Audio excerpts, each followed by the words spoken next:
Punto 4. ¿Dónde se encontraba Cristo antes de venir al mundo? Leamos por favor Juan capítulo 17, versículo 5. Ahora pues, Padre, glorifícame tú al lado tuyo, con aquella gloria que tuve contigo antes que el mundo fuese. Si nos damos cuenta, aquí nos aclara de que Él estuvo en la gloria con el Padre, incluso antes que el mundo haya sido. Por ello debemos de ser muy agradecidos nosotros con Dios, pues realmente si nos damos cuenta, Él dejó los cielos, Él dejó su trono celestial para venir a la tierra y dar su vida por cada uno de nosotros. Por ello siempre demos gracias, pues sabemos que nadie más demostraría su amor por criaturas imperfectas y pecadoras como nosotros. Por ello bendecimos el nombre del Señor por ser bueno y misericordioso. Punto 5. La necesidad de la muerte de Cristo.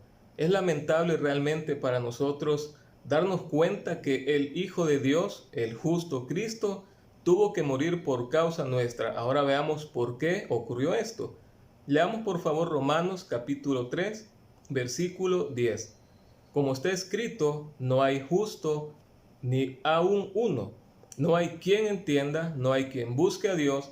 Todos se desviaron a una se hicieron inútiles. No hay quien haga lo bueno, no hay ni siquiera uno. Ahora Romanos capítulo 3, versículo 23. Por cuanto todos pecaron y están destituidos de la gloria de Dios.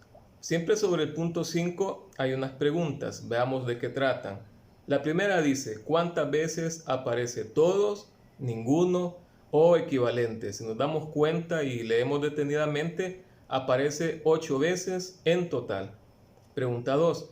¿Por qué se repite tantas veces? Para enfatizar que ninguno, sin excepción, todos somos pecadores.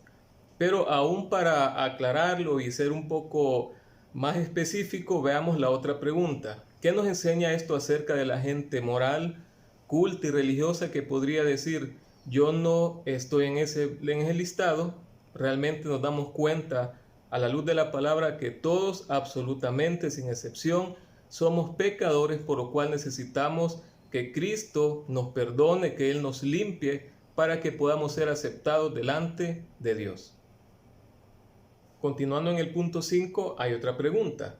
¿Cuál es el resultado del pecado? Leamos por favor Romanos capítulo 6, versículo 23. Porque la paga del pecado es muerte, mas la dádiva de Dios es vida eterna en Cristo Jesús, Señor nuestro. Si nos damos cuenta, nos dice que el resultado del pecado es la muerte, tal como lo comprobó Adán y Eva, la muerte espiritual que les trajo haber desobedecido a Dios.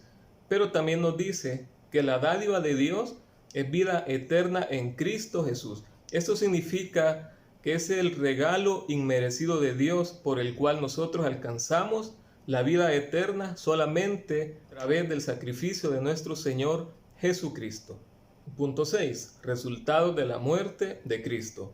Leamos por favor 2 Corintios capítulo 5, versículo 21. Al que no conoció pecado, por nosotros lo hizo pecado, para que nosotros fuésemos hechos justicia de Dios en él. Veamos la primera pregunta respecto a este versículo. Dice, ¿cómo dice que era Cristo? Sin pecado. Pregunta número 2. ¿Qué hizo Cristo por nosotros? Se hizo pecado, es decir, Él cargó con los pecados de toda la humanidad, los puso en sus hombros y Él pagó en la cruz por cada uno de nosotros. Pregunta número 3. ¿Para qué se hizo pecado? Para que seamos justicia de Dios. Es decir, mediante Cristo nosotros alcanzamos la justificación de Dios. No hay ninguna forma en la cual nosotros podamos justificarnos delante de Dios más que por la muerte del Señor Jesucristo, en la cual Él clavó todos nuestros pecados en la cruz. Siempre continuando con el punto 6, hay una pregunta y dice así, ¿por qué murió Cristo por nosotros? Leamos primera de Pedro capítulo 3, versículo 18.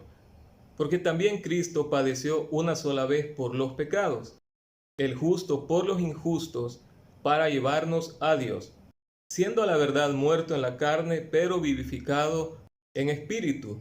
Lo primero que nos afirma es que Jesucristo padeció una sola vez y para siempre por nuestros pecados.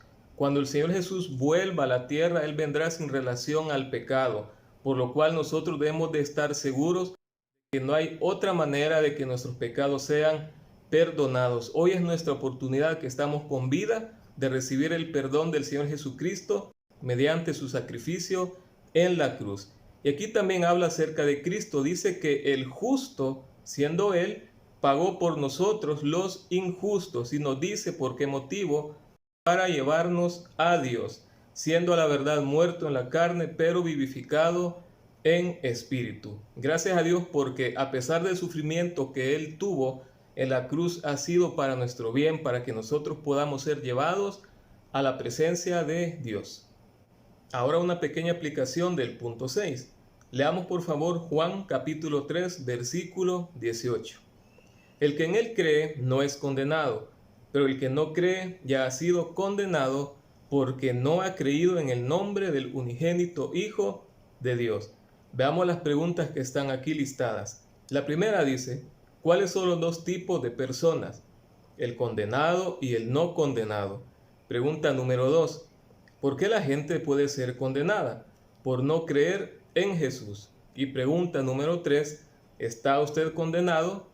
Respuesta definitiva: no, porque hemos creído y confiado en el Señor Jesús.